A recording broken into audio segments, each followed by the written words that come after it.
কাঁচা আমের টক ঝাল মিষ্টি আচার। সবারই কিন্তু জিভে জল আসে এই আচারের নাম শুনলে। নমস্কার বন্ধুরা, মৌসুমিস কুকিং স্টুডিওতে সবাইকে স্বাগত। আজ আমি তৈরি করে দেখাবো আমের টক ঝাল মিষ্টি আচার। কোনো রকম তেলের ব্যবহার এখানে হবে না, আর কোনো রোদে দেওয়ারও ঝামেলা নেই। যে কেউ খুব সহজেই এই আচারটা বানিয়ে ফেলতে পারবেন মাত্র 10 মিনিটে। আসুন দেখে নেওয়া যাক কী করে তৈরি করতে হবে। এখানে আমি 1 কিলো আম নিয়ে নিয়েছি। আমটা একটু বড় সাইজের। এবার আমটাকে আমি ভালো করে ধুয়ে মুছে নিয়েছি, কেননা আম কাটার পর আমি কিন্তু আর ধোবো না। দেখুন, খোসা শুদ্ধ আমি আমটাকে এরকম লম্বা করে কেটে নিয়েছি, আর একটু ছোট ছোট পিস করে কেটেছি। আপনারা আপনাদের পছন্দ মতো পিস করে কেটে নিতে পারেন।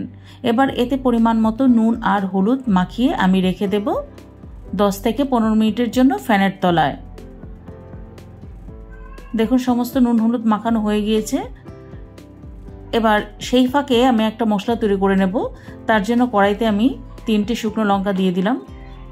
2-3 সেকেন্ড নেড়ে চেড়ে নিয়ে আমি এখানে দিয়ে দেব 1 চামচ ধনে, 1 চামচ জিরে, দিয়ে দেব 1 চামচ মৌরি আর 1 চামচ 5 ফোড়ন। সমস্ত কিছুকে আমি 1 চামচ করে এখানে ব্যবহার করেছি। আর এই মশলা থেকে আমার পরিমাণ মতো আমি মশলা কিন্তু আচারের জন্য ব্যবহার করব। নেড়ে চেড়ে ভালো করে ভেজে নিতে হবে। যখন সুন্দর একটা সুগন্ধ বেরোবে সে সময় ভাজা বন্ধ করে দিতে হবে, কেননা এই মশলা যদি পুড়ে যায় তাহলে কিন্তু আচারের টেস্ট একদম ভালো হবে না। এই দেখুন, দানা দানা করে আমি গুঁড়োটা করে নিয়েছি। আর অবশ্যই করে মশলাটাকে ঠান্ডা করে নিয়ে তারপর মিক্সিতে গুঁড়ো করতে হবে। এবার দেখুন, কড়াইতে আমি দিয়ে দিচ্ছি গুড় আর চিনি, দুটো মিলিয়ে আমি প্রায় এখানে 800 গ্রাম পরিমাণ দিলাম। আপনারা চাইলে গুড় অথবা চিনি যে কোনো একটা দিয়েও করে নিতে পারেন। আর গুড়ের বাটিটা ধুয়ে খানিকটা জল দিয়ে দিয়েছি। এবার নেড়ে চেড়ে এই গুড়টাকে ভালো করে ফুটিয়ে নিতে হবে। আমি মিনিট 2 গুড়টাকে ভালো করে ফুটিয়ে নিয়েছি। দেখুন, এরকম ফেনা সৃষ্টি হয়েছে আর বেশ একটু আঠা আঠা হয়ে গিয়েছে। এই সময়তে আমি এখানে দিয়ে দেব নুন হলুদ মাখানো আমগুলো। আর আম থেকে কিন্তু বেশ অনেকটাই জল বেরিয়েছে নুন মাখানোর কারণে। আর কোনো রকম জল কিন্তু এখানে আমি ব্যবহার করব না। মিডিয়াম আঁচে আমি ঢাকা দিয়ে দেব আর আমটাকে সম্পূর্ণ সেদ্ধ করে নেব। দেখুন, ঢাকাটা খুলে নিলাম। আম থেকে কিন্তু বেশ খানিকটা জল বেরিয়ে গিয়েছে। এবার নেড়ে চেড়ে আমটাকে সম্পূর্ণ সেদ্ধ করে নিতে হবে।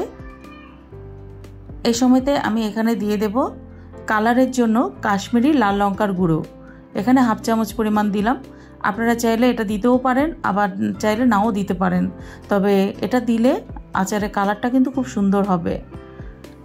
এবার এতে আমি দিয়ে দিলাম 5 ফোড়ন, 1/2 চামচ পরিমাণ। যেহেতু আমি তেল দিইনি, তাই এই অবস্থায় কিন্তু 5 ফোড়নটা দিয়ে নিতে হবে।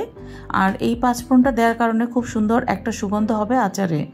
দেখুন, আমার আমের যে রসটা বা শিরাটা কিন্তু ফুটে উঠেছে আর বেশ আঠালো হয়ে গিয়েছে। আমটাও কিন্তু সুন্দরভাবে সেদ্ধ হয়ে গিয়েছে। আমি হাত দিয়েও আপনাদের দেখাচ্ছি কতটা আঠালো হয়েছে। এবার এতে আমি দিয়ে দেব ভাজা মশলা থেকে 1.5 চামচ পরিমাণ।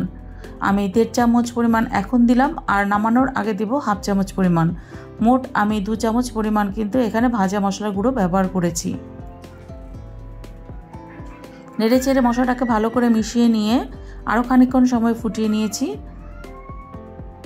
দেখুন, রসটা বেশ আঠালো হয়ে এসছে আর আমটা একদম নরম হয়ে গিয়েছে। এ সময়তে আমি এখানে দিয়ে দেব ভিনেগার। যেহেতু আমি কয়েকদিন রেখে এই আচারটা খাবো, তাই আমি এখানে 1 টেবিল স্পুন পরিমাণ ভিনেগার দিয়ে দিলাম। এবার নামানোর সময় হয়ে এসছে, তার আগে আমি আরও 1/2 চামচ পরিমাণ ভাজা মশলা গুঁড়ো দিয়ে দিলাম। ভাজা মশলা দেওয়ার পর আর বেশিক্ষণ কিন্তু এটা রাখবো না, এতে করে কিন্তু এর সুগন্ধটা বেরিয়ে যাবে। এবার আমি গ্যাসটাকে অফ করে দেব আর নামিয়েও পরিবেশন করে দেব। এভাবে করে আপনারা আচার তৈরি করে মাসখানেক অবশ্যই করে রাখতে পারেন, আর রোদে দিলে আপনারা 2 মাস অবশ্যই করে রাখতে পারেন। আশা করছি রেসিপিটি আপনাদের খুবই ভালো লেগেছে। আর এই রেসিপি ফলো করে অবশ্যই করে আমের আচার বাড়িতে তৈরি করুন, আর কমেন্ট বক্সে কমেন্ট করে জানান রেসিপিটা আপনাদের কেমন লাগলো। ভালো লাগলে লাইক করে চ্যানেলটিকে সাবস্ক্রাইব করে রাখার জন্য অনুরোধ রইল। অসংখ্য ধন্যবাদ এতক্ষণ আমার সঙ্গে থাকার জন্য।